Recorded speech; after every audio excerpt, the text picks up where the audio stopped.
آج ہمارے سامنے ضرب محمد کی 107ویں قسط کا اردو ٹرانسکرپٹ ہے۔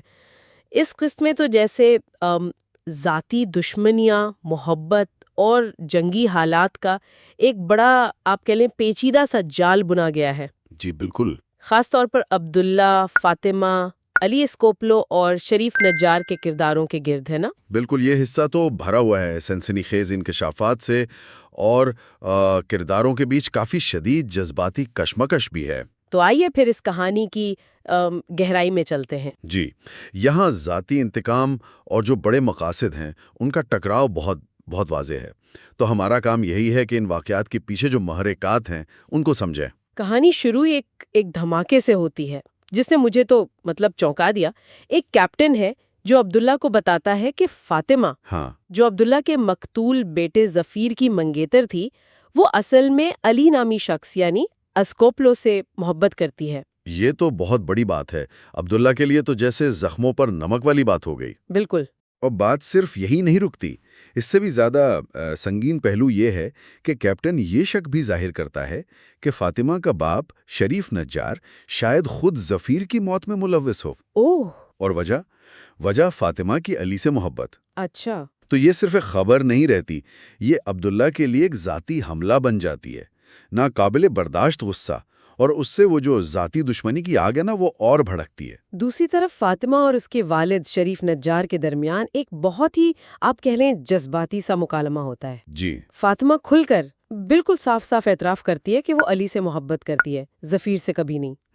اور یہ کہ اس نے منگنی صرف علی کو اور اس کی جدوجہد کو بچانے کے لیے کی تھی۔ اب یہ صرف محبت تھی یا اپنے والد کے فیصلوں سے ایک قسم کی بغاوت بھی؟ یہ ایک دلچسپ نکتہ ہے۔ فاطمہ کا موقف کیا ہے؟ وہ کہتی ہے کہ جب اس کا باپ اور ظفیر دشمن کا ساتھ دے رہے تھے تب علی جو ہے وہ وطن کے لیے لڑ رہا تھا۔ صحیح۔ وہ اپنے والد سے کہتی ہے، التجا کرتی ہے کہ اس محبت کو سمجھیں، قبول کریں۔ تو یہ صرف رومانوی محبت نہیں رہتی، یہ ایک نظریاتی وفاداری کا سوال بھی بن جاتا ہے۔ ہاں، کہ کون محب وطن اور کون نہیں۔ بالکل۔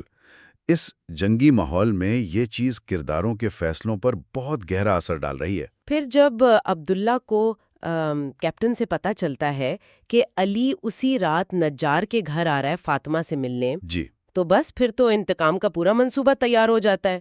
وہ دونوں مل کر نہ صرف علی بلکہ فاطمہ اور نجار سے بھی حساب برابر کرنے نکل پڑتے ہیں۔ اور یہاں آپ دیکھیں ذاتی انتقام اور فوجی حکمت عملی کیسے مل جاتے ہیں۔ منصوبے میں برطانوی کیپٹن ہیملٹن بھی شامل ہے۔ ہاں، ہیملٹن بھی۔ اس سے یہ ظاہر ہوتا ہے کہ کس طرح باہر کی طاقتیں مقامی جھگڑوں کو، ذاتی رنجشوں کو اپنے فائدے کے لیے استعمال کر رہی تھیں۔ یہ اب صرف عبداللہ کا بدلہ نہیں رہا، یہ ایک طرح کا فوجی آپریشن بن جاتا ہے۔ پھر وہ چھاپا مارتے ہیں، لیکن عین موقع پر شریف نجار ایک ایسا قدم اٹھاتا ہے جس کی سچ پوچھیں تو توقع کم تھی۔ کیا کرتا ہے وہ؟ وہ علی اور فاطمہ کو ایک خفیہ سرنگ کے ذریعے بھاگنے میں مدد دیتا ہے۔ اچھا، یہ تو واقعی غیر متوقع ہے۔ ہاں، میں بھی دیکھ کر حیران رہ گئی۔ یہ نجار کے کردار کی پیچیدگی دکھاتا ہے۔ وہ خود پیچھے رہتا ہے عبداللہ کا سامنا کرنے کے لیے، اور کہتا ہے کہ شاید یہ اس کی ماضی کی جو غداریاں ہیں نا، جی۔ ان کا کفارہ ہو۔ خاص طور پر جب اس نے عثمانیوں کو کمزور دیکھا تو برطانیوں کا ساتھ دیا۔ نجار کا کردار وہ اس دور کے بہت سے لوگوں کی عکاسی کرتا ہے جو ذاتی بقا اور بدلتی ہوئی سیاسی وفاداریوں کے بیچ میں پھنس گئے تھے۔ تو یہ قربانی صرف باپ کی محبت تھی یا کچھ اور بھی؟ شاید دونوں۔ باپ کی محبت تو ہے ہی، لیکن شاید ایک ڈوبتے ہوئے آدمی کی اپنی عزت بچانے کی آخری کوشش بھی ہے۔ نجار پکڑا تو جاتا ہے، لیکن زخمی حالت میں بھی اس کی للکار میں کوئی کمی نہیں آتی۔ وہ عبداللہ اور انگریزوں کے سامنے پیش گوئی کرتا ہے کہ عثمانی جیتیں گے۔ جبکہ دوسری طرف علی اور فاطمہ سرنگ سے نکل کر بھاگ رہے ہوتے ہیں، ان کا پیچھا کیا جا رہا ہے۔ ہاں، وہ منظر بھی بڑا ٹینشن والا تھا۔ اور اسی افراتفری میں ایک بزرگ کردار ہیں بابا، وہ دوسروں کو بچانے کے لیے اپنی جان دے دیتے ہیں۔ جنگ کی کیا قیمت ہوتی ہے، یہ منظر اس کی ایک جھلک دکھاتا ہے۔ قسط کا اختتام ہوتا ہے علی، فاطمہ اور ان کے ساتھیوں کے ایک شدید مقابلے کے بعد فرار پر، مگر خطرہ ابھی ٹلا نہیں ہے۔ نہیں، بالکل نہیں۔ برطانوی فوجی اب بھی تعاقب میں ہے۔